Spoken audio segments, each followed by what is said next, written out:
ঠাকুর মন্দির পরিষ্কার করতে গিয়ে সাপের কামড়ে মৃত্যু হলো এক মহিলার। সকালে ঠাকুর মন্দির পরিষ্কার করতে গেলে সাপে কামড়ায় সারথী মল্লিক নামে গৃহবধূকে।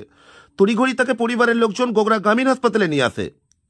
কোনো চিকিৎসা করার আগেই কর্মরত চিকিৎসকরা তাকে মৃত বলে ঘোষণা করে। সারথী মল্লিক বাড়ি বাঁকুড়া জেলার জয়পুর থানার দাঁড়িয়া সাহের এলাকায়। কুতুলপুর থানার পুলিশ মৃতদেহ উদ্ধার করে ময়নাতদন্তের জন্য বিষ্ণুপুর জেলা হাসপাতালে পাঠায়। গৃহবধূর মর্মান্তিক মৃত্যুতে শোকের ছায়া পরিবারে। বাঁকুড়ার কুতুলপুর থেকে সাহেব ঘোষের রিপোর্ট, সময়ের সংবাদ। ঘটনাটা হচ্ছে সকালবেলা ঘুম থেকে উঠে বাসি কাপড় জামা ধুয়ে তুলসী মন্দির ধোয়া মোছা করছিল। তুলসী মন্দির ধোয়া মোছা করতে করতে সাপ এসে পায়ে কেটেছে। কত বয়স হবে তিনি মারা গেছে? আনুমানিক 45 বছর। বাড়ি ধাই সাহেব। কোথায় কাজ করছিল সেই সময় সাপে কামড়ে? তুলসী মন্দিরটা ধোয়া মোছা করছিল, করতে করতে সাপে কেটেছে। কি করছিল? তুলসী মন্দির ধোয়া মোছা করছিল, হ্যাঁ, করতে করতে সাপ এসে পায়ে কেটেছে। তারপর আপনারা কোথায় নিয়ে যাবেন? তারপর ডাইরেক্ট গোগরা হাসপাতালে এনেছে। হাসপাতালে নিয়ে আসার পর কি বল? হাসপাতালে নিয়ে আসার পরে দেখলাম, আমি তো তখন এসে ডিউটি নাই।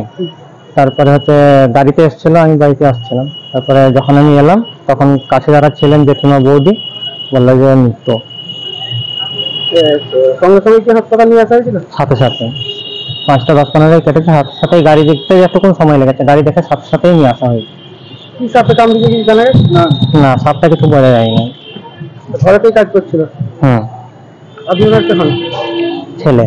আপনার নাম? বীরু মল্লিক। ঠাকুর মন্দিরের লাতাতে দিকে সাপে কেটেছে। তাও কি করে আমরা জানতে পারলেন? যে খানিকক্ষণ পর বলে যে আমাকে কি জ্বালা জ্বালা করছে পাটা, বাড়ির লোককে বলে। বাড়ির লোক সবাই গড়া নিয়েছে, গড়া আসছি, ডাক্তার মৃত বলে ঘোষণা করেছে। কত বয়স হবে? হ্যাঁ, 45 বছর। কি নাম? সারথী মল্লিক। তারপর বাড়ি থেকে কোথায় নিয়ে যাচ্ছে?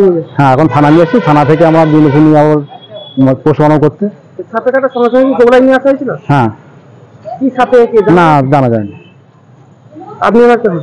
আমি ওর জামাই। আপনার নাম? রাজু করলে।